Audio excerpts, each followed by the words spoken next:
চলে এলাম আমার মাস্টার সুপার রিচ এর ২৩তম পর্বের আলোচনা নিয়ে। গত পর্বের শেষটা তো ছিল একেবারে নাটকীয়, তাই না?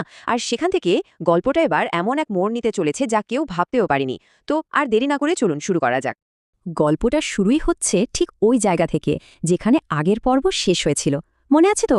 আমাদের হিরো লিনশুয়ান সরাসরি তার মাস্টারের দিকে তাকিয়ে একটা সাংঘাতিক প্রশ্ন করে বসে। আর বিশ্বাস করুন, ওই একটা প্রশ্নই যেন এই পুরো পর্বের সব রহস্য আর উত্তেজনার জন্ম দিয়েছে। আচ্ছা, এই পর্বে আমরা কি দেখতে যাচ্ছি? প্রথমে থাকছে একটা রহস্যময় কথাবার্তা, তারপর সাধনার কিছু জটিলতা, এরপর সেটেল্যান্ডে একটা জার্নি, এক অবাক করা প্রমোশন, একটা খোলাখুলি আপত্তি, আর সব শেষে একটা অমীমাংসিত পরিস্থিতি। চলুন এক এক করে এগোনো যাক। তো পর্বের শুরুতেই দেখা যাচ্ছে লিনশুয়ান একেবারে মরিয়া হয়ে গেছে তার মাস্টারের আসল পরিচয়টা জানার জন্য। মানে তার মাথায় এখন একটাই চিন্তা ঘুরছে, কে এই মাস্টার, তার রহস্যটা কি? কিন্তু মাস্টারও তো কম চালাক নন, তাই না? উনি খুব স্মার্টলি উত্তরটা এড়িয়ে গেলেন। উল্টো লিনশুয়ানকে বললেন এসব গোপনীয়তার পেছনে না ছুটে নিজের সাধনায় মন দিতে। আর এতে কি হলো? লিনশুয়ানের কৌতূহল তো আরও বেড়ে গেল। এই কথাবার্তার পর লিনশুয়ান একটা জিনিস একদম পরিষ্কার বিছে যায়। উত্তর যদি পেতেই হয় তাহলে তাকে আরও অনেক বেশি শক্তিশালী হতে হবে। মানে শক্তি আর সাধনাই হলো আসল সত্যিটা জানার একমাত্র রাস্তা। আর এই চিন্তাটা তার জেদকে যেন আরও বাড়িয়ে দেয়। এরপর গল্পে একটা ১ মাসের লিপ। এই ১ মাসে লিনশুয়ান একদিকে যেমন সাধনায় অনেক উন্নতি করে, তেমনি অন্যদিকে তার বাকি শিষ্যদের নিয়ে মজার মজার ঝামেলাও কিন্তু বাড়তে থাকে। আচ্ছা, ১ মাস টানা কঠোর সাধনার পরেও লিনশুয়ান কিন্তু এখনও লেভেল আপ করেনি। তবে সে ইন্টিগ্রেশন স্টেজ, মানে সাধনার একটা খুবই গুরুত্বপূর্ণ ধাপের একেবারে চূড়ার কাছাকাছি পৌঁছে গেছে। এর মানে কি? এর মানে হলো যে কোনো মুহূর্তে একটা বড়সড় ব্রেকথ্রু আসতে চলেছে। আর ঠিক এই সময়ে গল্পে একটা বড়সড় টুইস্ট আসে। হঠাৎ করে লিনশুয়ানকে সেটেলল্যান্ডে যাওয়ার জন্য একটা অর্ডার পাঠানো হয়। কেউ ভাবতেও পারেনি এমনটা হবে। কিন্তু যাত্রাটা মোটেও সহজ ছিল না। তার এক শিষ্য ওয়াইং একদম জেদ ধরে বসে যে সেও সাথে যাবে। তখন তাকে আটকানোর জন্য লিনশুয়ান এমন এক অদ্ভুত যুক্তি দেয় যে ওয়ান আর ওয়াইংয়ের মধ্যে একটা হাসির কাণ্ড ঘটে যায়। যাই হোক, এরপর লিনশুয়ান সেটেলল্যান্ডের দিকে রওনা দেয়। কিন্তু আসল মজাটা তো তখন শুরু হয় যখন দেখা যায় তার মাস্টারও তার সাথে যাচ্ছেন। ব্যাপারটা কিন্তু দারুণ ইন্টারেস্টিং হয়ে উঠল। আর এই জার্নিতেই আমরা প্রথমবার লিনশুয়ানের মনের ভেতরের কথাটা জানতে পারি।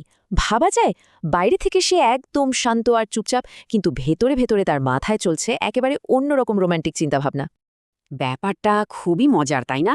মাস্টারের সামনে সে এমন ভাব করে যেন কিছুই হয়নি, অথচ তার মনের ভেতরে তখন একেবারে অন্য ঝড় বইছে। আর এই যে একটা বৈপরীত্য, এটাই কিন্তু গল্পের একটা বড় আকর্ষণ। আচ্ছা, এবার চলুন পরের অংশে। ওরা সেটেলল্যান্ডে পৌঁছে গেছে, আর সেখানে এমন একটা মিটিং ডাকা হয়েছে যার আসল কারণটা যে কি তা কেউ কল্পনা করতে পারেনি।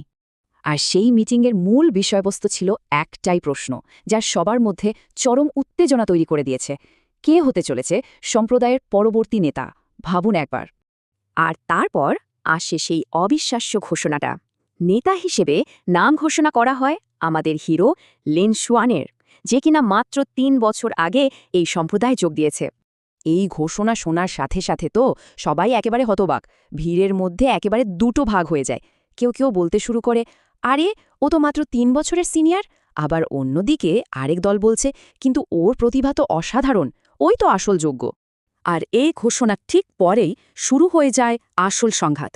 শুধু যে বাইরের লোকেদের মধ্যে ঝামেলা শুরু হয় তা নয়, লিনশুয়ানের নিজের মনের ভেতরেও একটা ঝড় ওঠে। কারণ নেতৃত্ব নিয়ে খোলাখুলি আপত্তি উঠতে শুরু করে। কিন্তু জানেন, সবথেকে অবাক করার মতো বিষয়টা কি? লিনশুয়ান নিজেই এই নেতা হতে চায় না। আর এর কারণ কিন্তু কোনো বিনয় বা দায়িত্বের ভয় না, কারণটা একেবারেই ব্যক্তিগত। সে যদি নেতা হয়ে যায় তাহলে সে আর তার মাস্টারের শিষ্য থাকবে না। তাদের এই বিশেষ সম্পর্কটা নষ্ট হয়ে যাবে। মানে তার কাছে সম্প্রদায়ের থেকে নিজের ব্যক্তিগত সম্পর্কটা অনেক বেশি গুরুত্বপূর্ণ। লিনশুয়ান যখন নিজের মনে এই সব নিয়ে লড়ছে, ঠিক তখনই জুও নামের আরেকজন শিষ্য সবার সামনে দাঁড়িয়ে এই সিদ্ধান্তের বিরোধিতা করে। সে সরাসরি প্রশ্ন তুলে দেয়, ওর যোগ্যতাটা কি? আর এখানে মূল বিতর্কটা জমে ওঠে। একদিকে জুও বলছে সিনিয়রিটি আর অভিজ্ঞতাই সব, আর অন্যদিকে এল্ডাররা বলছেন লিনশুয়ানের প্রতিভাই আসল কথা। মানে অভিজ্ঞতা বনাম প্রতিভা, এই ক্লাসিক লড়াইটাই গল্পের একদম কেন্দ্রে চলে আসে।